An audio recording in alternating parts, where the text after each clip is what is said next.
They called her the ghost of Blackwood Pack. Ilara. A name whispered like a chill, a thing to be forgotten. She was the Omega, the lowest of the low, a stain on their proud lineage. Her existence was a series of menial tasks performed in the shadows, her only companions the gnawing cold and the hollow ache of hunger in her belly. Today that cold was a physical beast, with claws of wind that sliced through her threadbare tunic and raked across her skin. Her fingers were numb, clumsy sticks of ice as she scrubbed the great stone steps leading to the Alpha's hall. The water in her wooden bucket had a skin of frost on it, and each time she plunged her rag in, a fresh wave of agony shot up her arms. The lye soap bit into the cracks in her hands, a fiery counterpoint to the relentless freeze. This was her life, pain layered on pain. She kept her head down, her curtain of pale, limp hair hiding her face. To be seen was to be noticed, and to be noticed was to invite cruelty. It was a lesson she had learned early, after her parents had vanished in a border skirmish years ago, leaving her an orphan with no status, no protection. She was a stray they had been forced to keep, and they never let her forget it. Her internal world was a quiet, stubborn thing, a small, flickering candle in a vast, dark cavern. They could break her body, she knew. They tried to every day, but they had not yet extinguished that tiny flame. It was all she had left. She focused on the rhythm of her work. Dip, ring, scrub. Dip, ring, scrub. Each motion a tiny rebellion, a refusal to simply lie down in the snow and let the end take her. "Still trying to scrub your worthlessness away, ghost?" The voice was sharp and cruel, laced with the casual arrogance of the privileged. Ilara flinched, her shoulders hunching instinctively. She didn't need to look up to know it was Lyra, the Alpha's daughter, flanked by her usual sycophants. Lyra was everything Ilara was not. Beautiful, powerful, and adored. Her hair was a fiery red, a stark contrast to Ilara's washed-out silver blonde. Her eyes, a vibrant green, held a perpetual sneer when they looked at Ilara. Ilara said nothing, continuing her work. Silence was her shield. It was often mistaken for weakness, but for her, it was a fortress. Inside its walls, she was her own person. A finely booted foot kicked the bucket. Icy, dirty water sloshed over the steps she had just cleaned, instantly beginning to freeze into a treacherous glaze. The bucket itself rolled, clattering down the stone with a hollow, lonely sound. Ilara watched it go, a fresh pang of despair tightening her chest. It would take her an hour to fetch more water from the well, and by then, the sun would be setting. "Clumsy thing," Lyra tisked, a false sympathy in her tone that was sharper than any insult. Her friends giggled, their laughter like the chipping of ice. "Look at the mess you've made. My father will not be pleased. An Omega who cannot even perform the simplest task is no Omega at all, just a waste of air." Lyra stepped closer, her shadow falling over Ilara.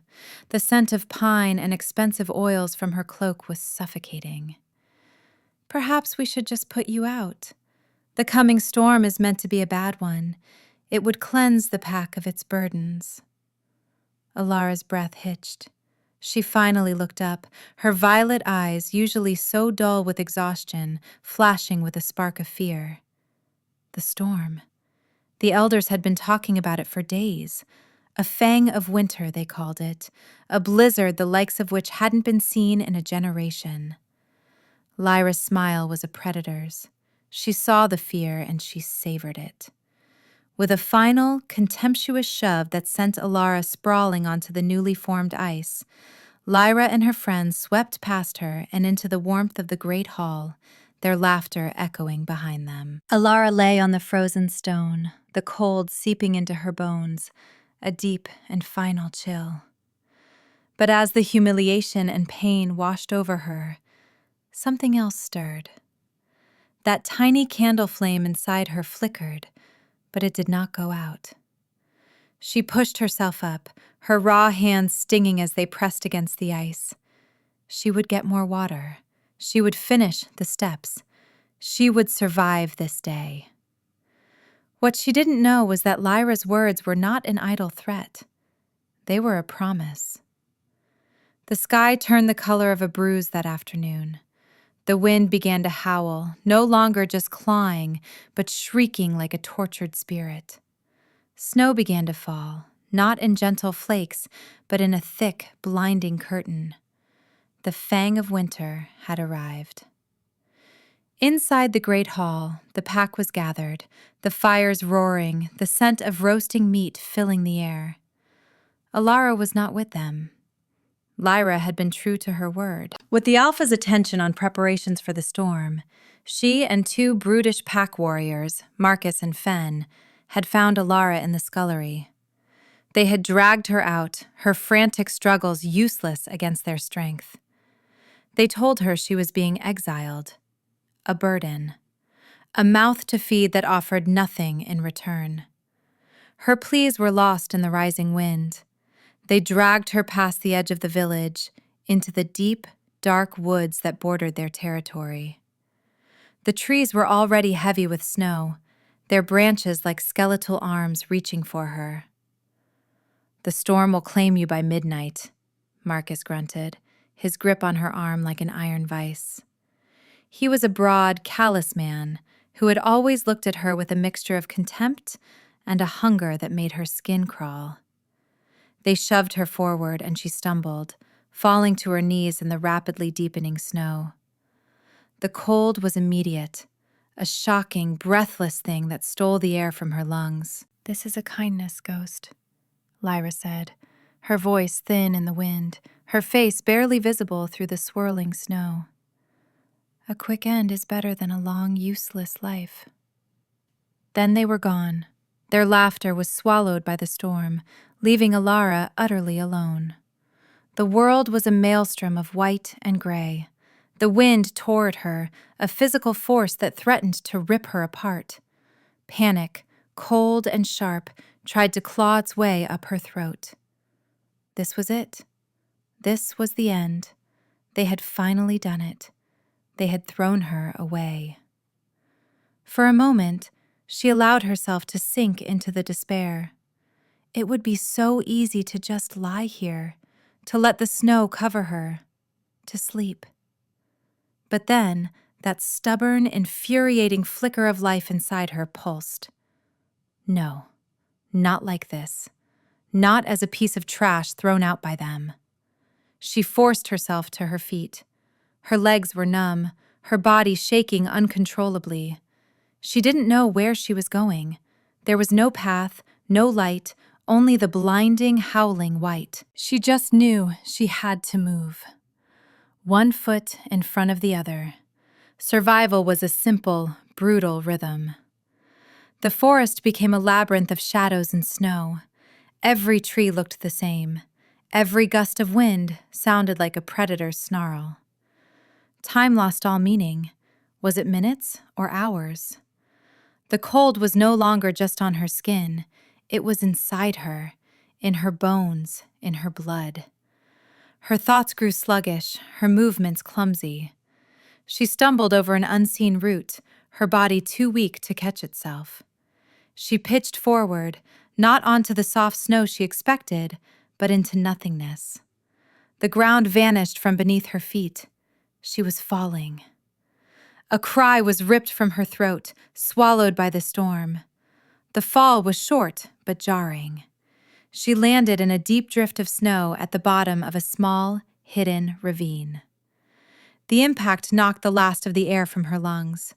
For a long moment, she just lay there, the world a silent, muffled cocoon of white. The wind was quieter down here, the ravine offering a slight shelter. Slowly, painfully, she pushed herself up. Every muscle screamed in protest, her head spun.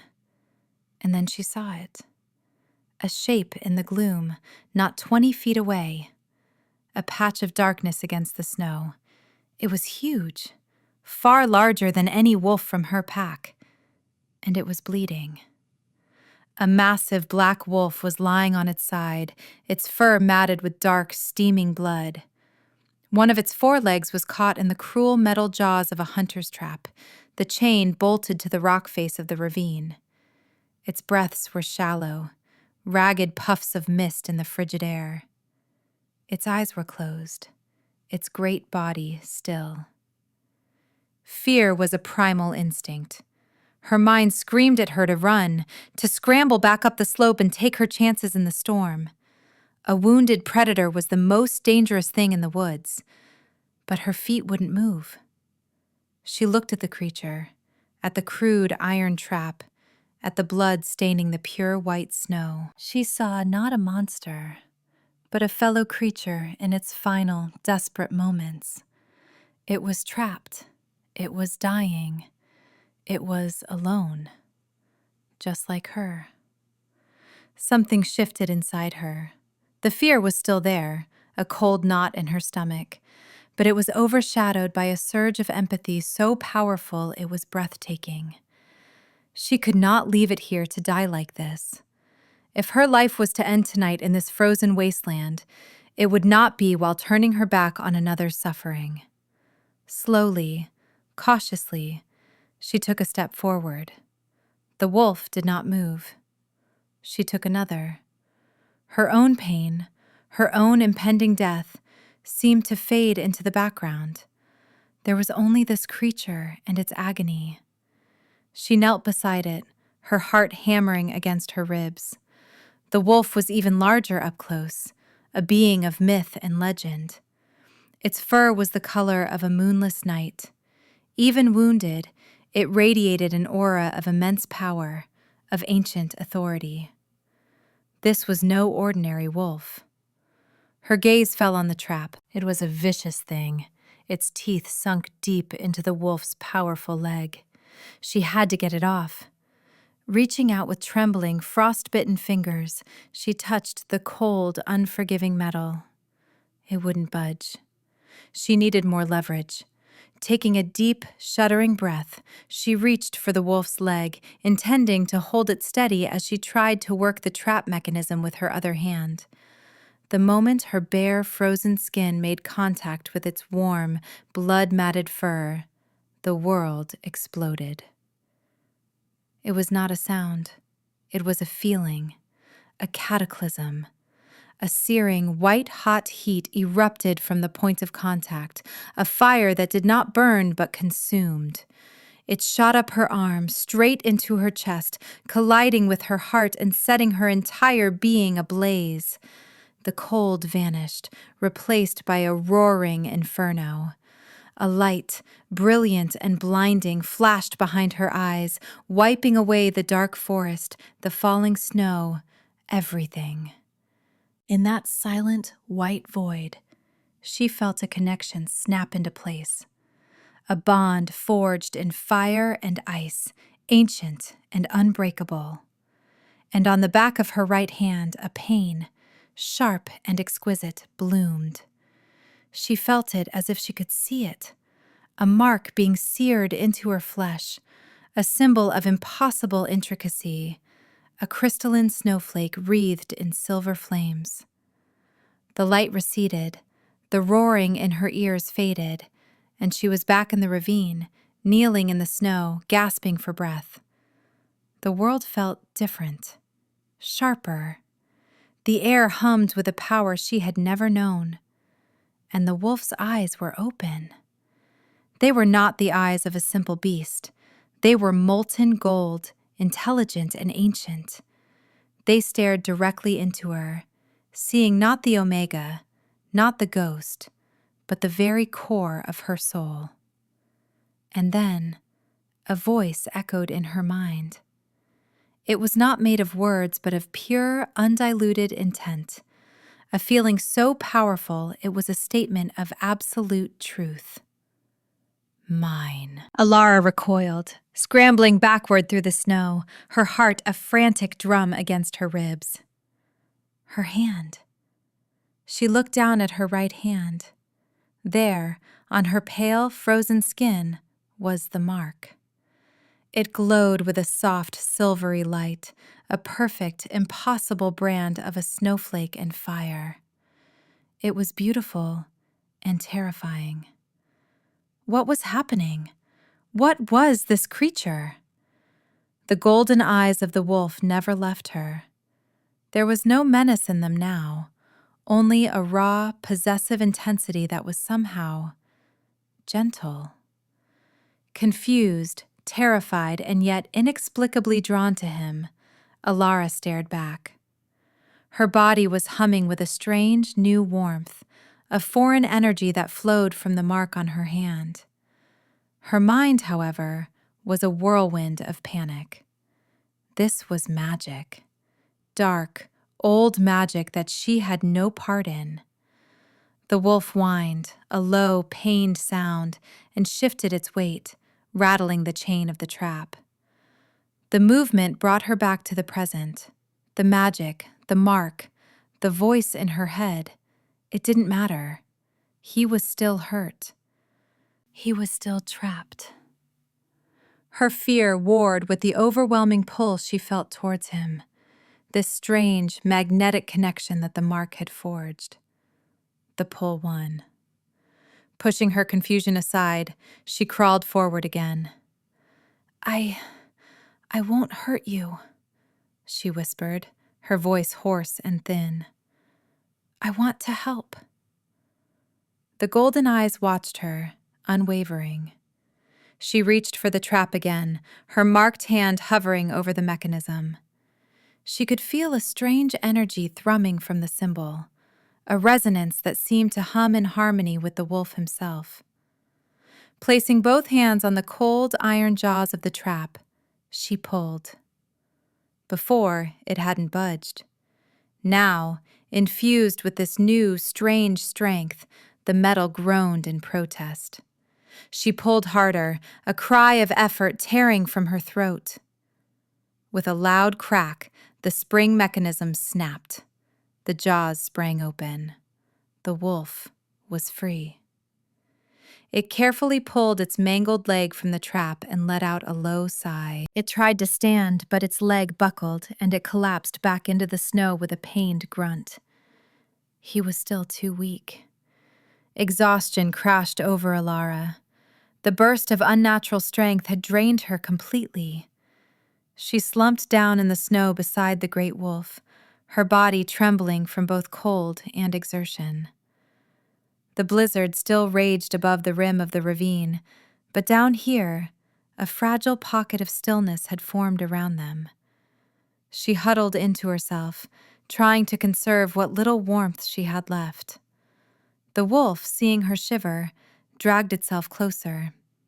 Inch by painful inch, it moved its massive body until it was curled around her, shielding her from the wind, sharing its own deep, furnace-like warmth.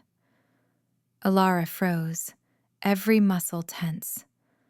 But the golden eyes were soft, and the heat emanating from his body was life itself. Slowly she relaxed, leaning into the solid, comforting presence. For the first time in her life, she was not cold. For the first time in her life, she did not feel alone. She rested her head against the wolf's thick fur, her glowing mark pressed against him, and for a moment, she allowed herself to feel a sliver of hope.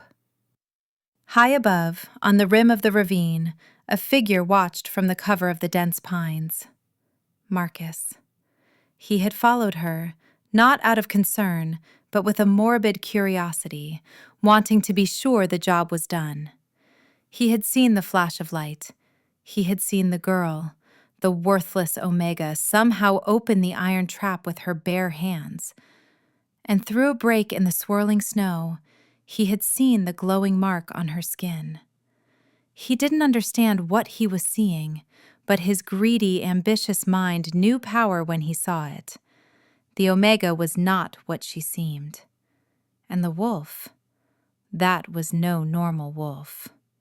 This was a prize, something he could use. He backed away from the edge, a cruel smile twisting his lips. He would not be reporting this to his alpha. He had other, more powerful, and far more dangerous associates who would pay handsomely for this kind of information. The Ember Covenant would be very interested indeed. As dawn broke, the blizzard began to subside, leaving a world blanketed in pristine, silent white. Alara awoke slowly, stiff and sore, but alive. The great wolf was still curled around her, his breathing deep and even. His warmth had saved her. She looked at her hand. The mark was still there, no longer glowing, but etched into her skin like a delicate silver tattoo. The wolf stirred, his golden eyes opening. He looked at her, and then his form began to shift. It was a terrifying, beautiful, and impossible thing to witness. Bones cracked and reformed, limbs elongated, fur receded. Where the massive wolf had been, a man now lay, his broad, naked back to her. He pushed himself up, his body a tapestry of corded muscle and old scars. He turned, and Alara's breath caught in her throat. He was devastatingly handsome, in a harsh, predatory way. His face was all sharp angles and unforgiving lines, his black hair long and wild. His eyes, the same molten gold as the wolf's, were fixed on her. He was huge, radiating the same ancient power she had felt from the wolf. His leg was still badly injured, a deep gash from the trap marring the powerful muscle of his calf. "You," he said, his voice a low, deep rumble that vibrated through her chest. It was the first word he had spoken aloud, but it held the same possessive weight as the one he had sent to her mind. Alara scrambled back, pulling her thin tunic tighter around herself. She was terrified, but the bond, the mark, hummed between them, a strange reassurance beneath the fear. What are you?" He did not answer immediately, his golden gaze sweeping over her, taking in her ragged clothes, her gaunt frame, her shivering. A flicker of something dark and furious crossed his features. "My name is Kale," he said, his voice softening slightly. "And you are my mate." Mate. The word hung in the air between them. It was a concept she understood in the abstract, the sacred, fated pairing of wolves. But it was for alphas, for betas, for the strong. Not for her, not for an omega ghost. "No," she whispered, shaking her head. "That's impossible. I'm nothing. A cast-out." "You are not nothing," Kale stated, his tone absolute, leaving no room for argument. He gestured to the mark on her hand. "The fates do not lie. I have waited centuries for you." Centuries. The word sent a fresh wave of shock through her. This man, this creature, was ancient. He was something far beyond a simple shifter. Her mind reeled. Who had she stumbled upon? Before she could ask another question, a sound from above broke the stillness. The crunch of boots in the snow. Men's voices, sharp and commanding. Kale's head snapped up, his eyes narrowing, the gold hardening into dangerous shards. He tried to get to his feet, to put himself in front of her, but his injured leg gave way. Men swarmed down the sides of the ravine. They were not from her pack. They were clad in black leather armor, their faces grim, bearing the sigil of a smoldering ember on their pauldrons. The Ember Covenant. Raiders and fanatics who followed a shadowy leader. And at their head was Marcus. "Well, well," Marcus sneered, his eyes landing on Alara. "Look what the storm coughed up." His gaze then shifted to Kale, and a flicker of fear and awe crossed his face before being replaced by greed. "And the Alpha King himself, wounded. What a prize. Alpha King. The title hit Alara like a physical blow. The supreme leader of all packs, a figure of legend, of immense, terrifying power. And she was his mate? The idea was so preposterous it bordered on madness. You will not touch her, Kale snarled, his voice a low, rumbling threat. He managed to get to one knee, his body tense, ready to fight despite his injury. Marcus laughed. You are in no position to make threats. He nodded to his men. Take them. The chains for him. Be careful with the girl. Lord Malachor wants her unharmed. They descended. Kale fought with the ferocity of a cornered god, but he was injured and outnumbered.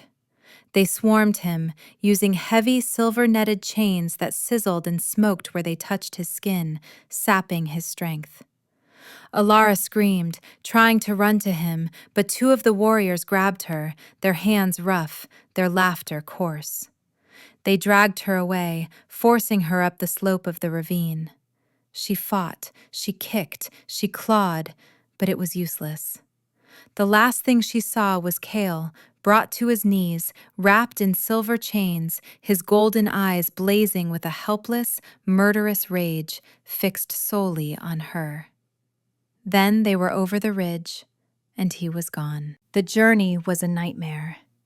They dragged her through the snow for what felt like miles, her heart a cold, dead weight in her chest.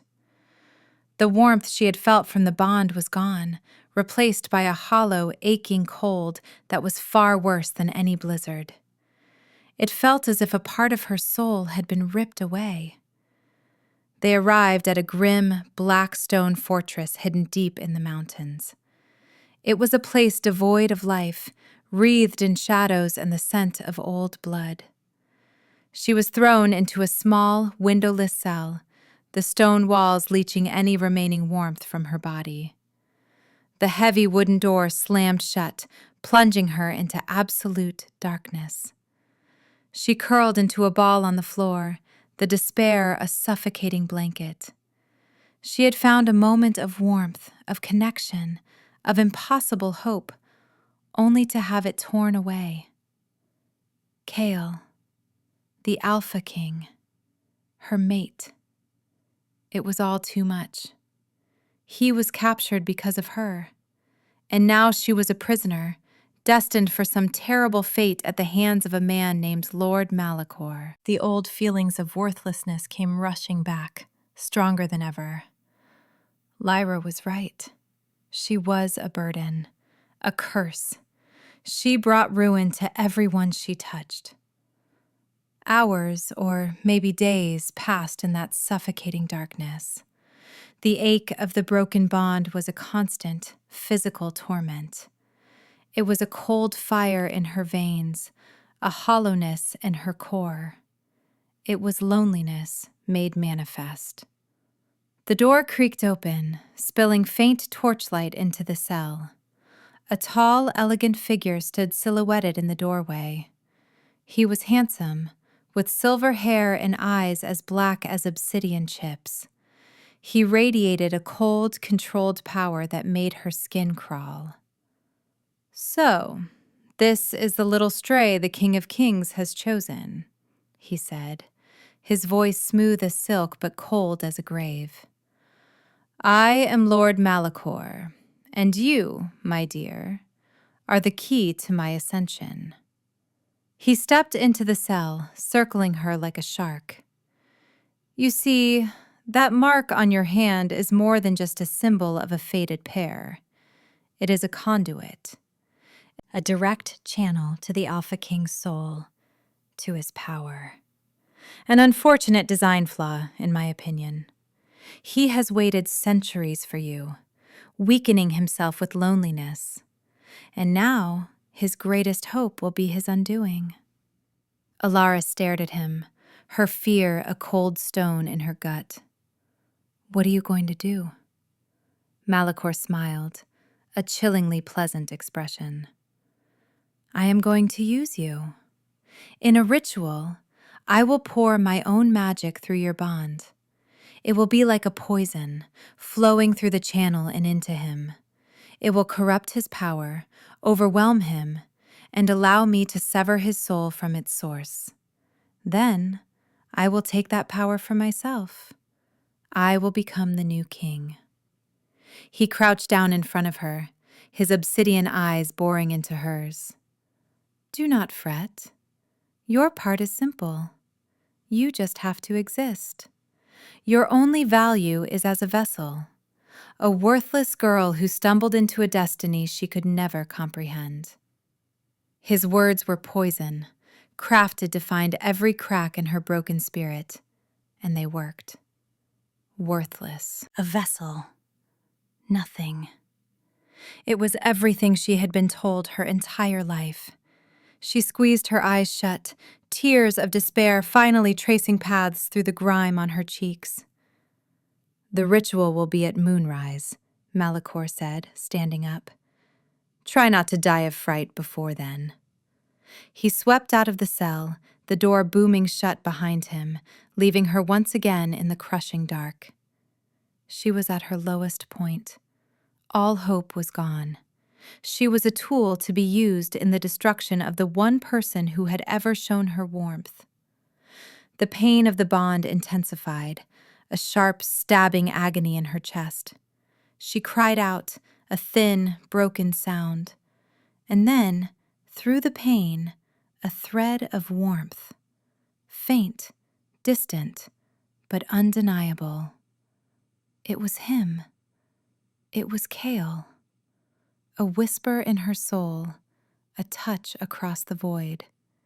It wasn't words, but a wave of pure, unyielding strength, of ferocious determination, and of a love so profound it staggered her. Hold on, the feeling echoed in her mind. I am coming. Stay with me. Do not let him break you. You are not a vessel. You are my fire. You are my queen. The connection was a lifeline in the suffocating sea of despair. He was alive.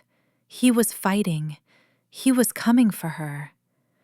The tiny, stubborn candle flame inside her, which had been all but extinguished, flickered back to life, burning brighter than ever before.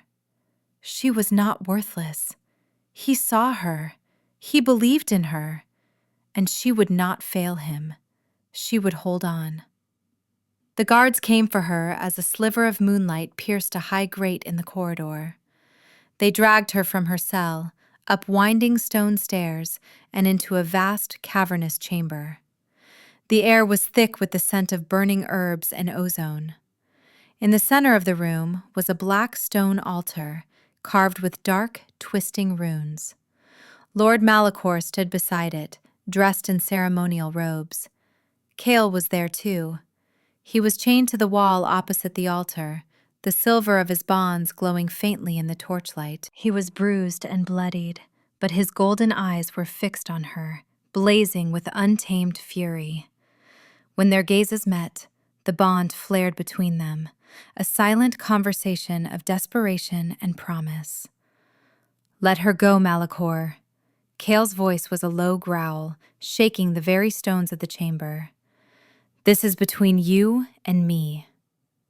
Everything is between you and me, Malachor replied smoothly, not looking at him. She is merely the battlefield. He gestured to the guards. Place her on the altar. They forced Alara onto the cold stone, chaining her wrists and ankles. She lay there, exposed and vulnerable, the dark runes seeming to crawl beneath her skin. Malachor approached, holding a ceremonial dagger with a jagged obsidian blade. The bond must be opened, he murmured, more to himself than to her. A drop of your blood on the heartstone will begin the siphoning. He raised the dagger over her chest. Alara's heart hammered. She looked at Cale, at the agony and rage in his eyes. She would not be his downfall. She would not be the weapon that destroyed him. Just as Malachor's hand began to descend, a deafening explosion ripped through the fortress. The entire north wall of the chamber blasted inward, showering the room with stone and dust. Through the breach, silhouetted against the moonlit snow, stood a phalanx of colossal warriors in silver armor, their eyes glowing with predatory light. Kale's royal guard. And at their head, a figure broke free from the ranks. Not Kale, but his beta, a fierce warrior with a face like a hawk. "For the king!" he roared, and the chamber erupted into chaos. The royal guard crashed into the Ember Covenant warriors, and the room became a whirlwind of flashing steel and savage snarls.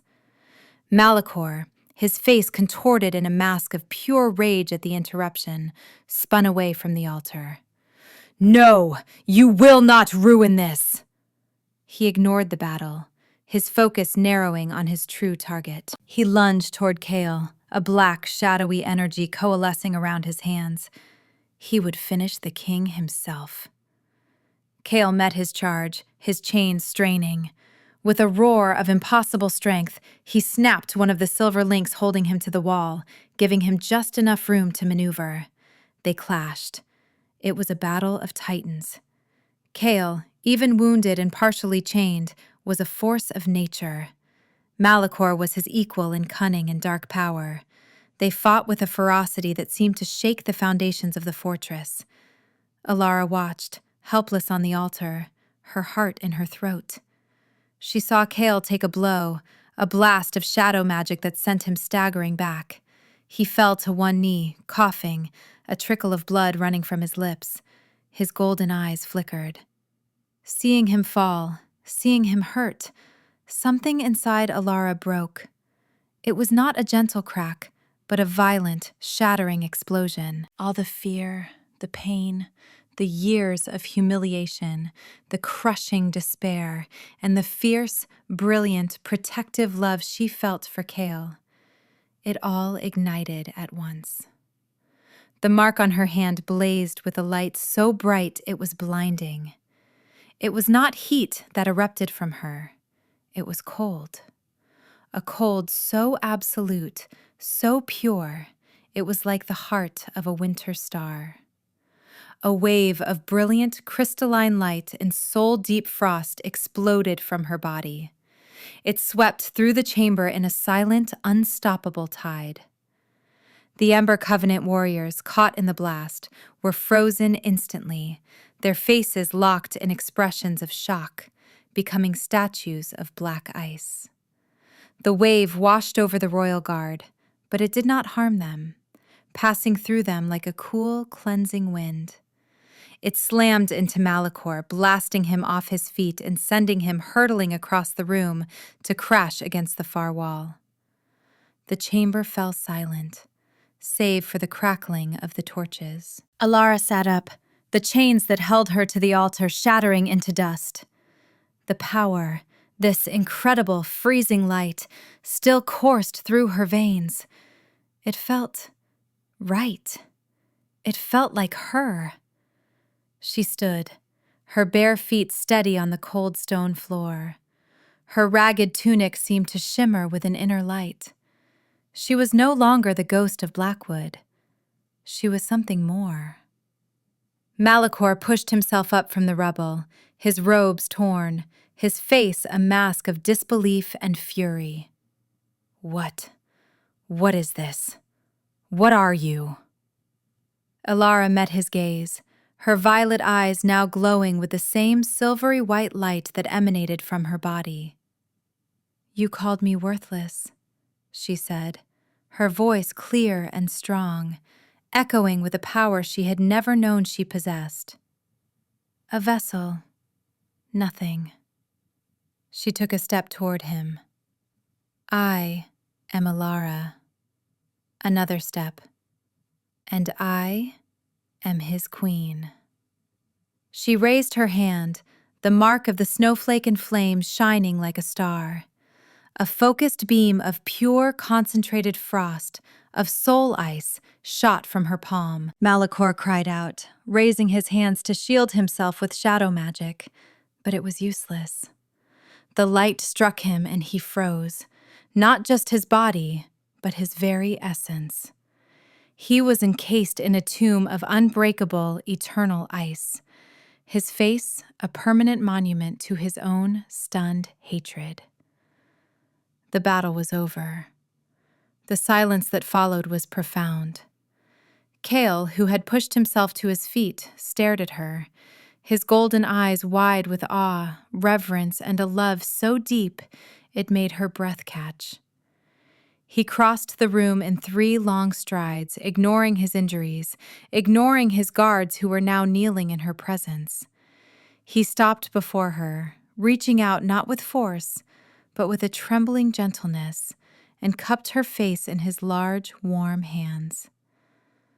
Elara, he breathed her name like a prayer. You are magnificent, more than I ever could have imagined.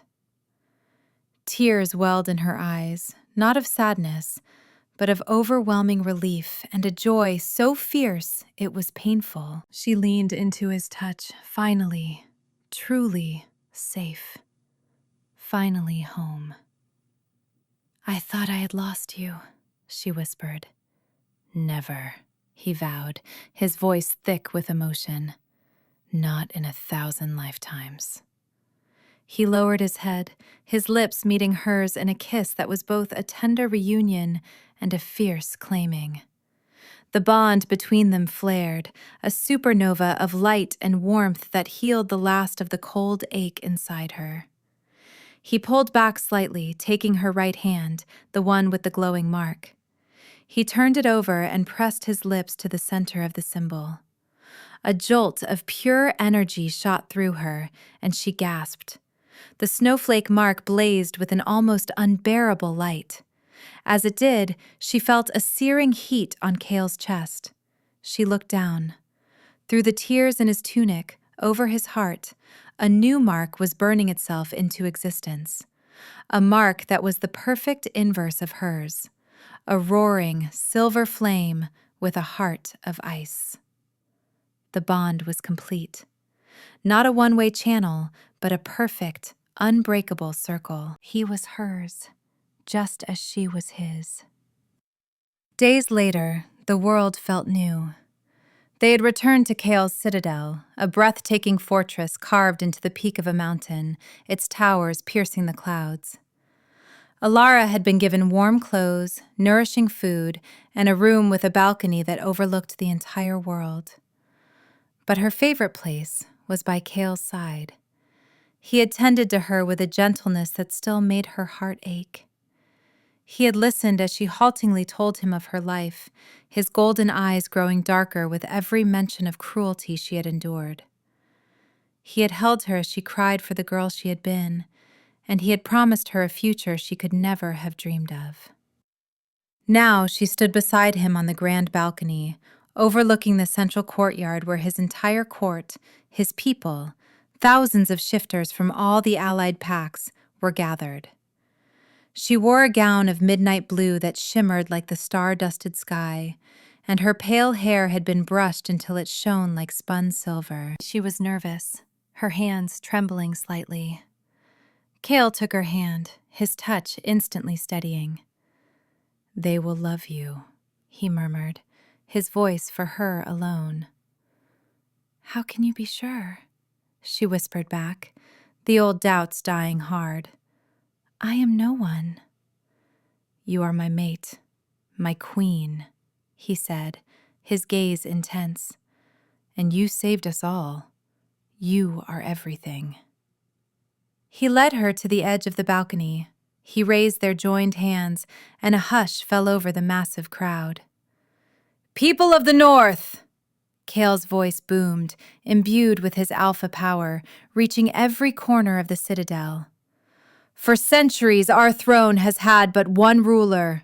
Our pack has had but one heart. Today, that changes." He turned to her, his eyes soft. He took a crown from a velvet cushion held by his beta.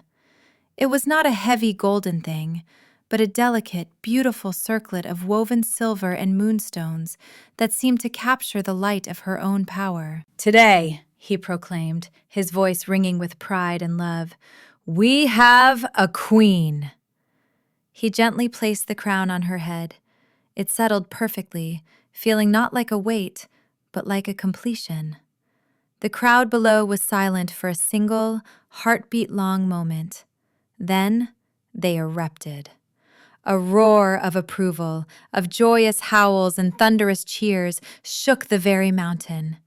They were not cheering for an Alpha King's chosen. They were cheering for her. Alara looked out at the sea of faces, at the respect and awe in their eyes. She looked at the magnificent, powerful man beside her, her mate, who looked at her as if she were the sunrise. And in that moment, for the first time in her entire life, she knew, with a certainty that settled deep in her bones, that she was not worthless. She was not invisible. She was not a ghost. She was Alara. She was a survivor. She was powerful. She was loved. She was queen. And she was finally, truly, home.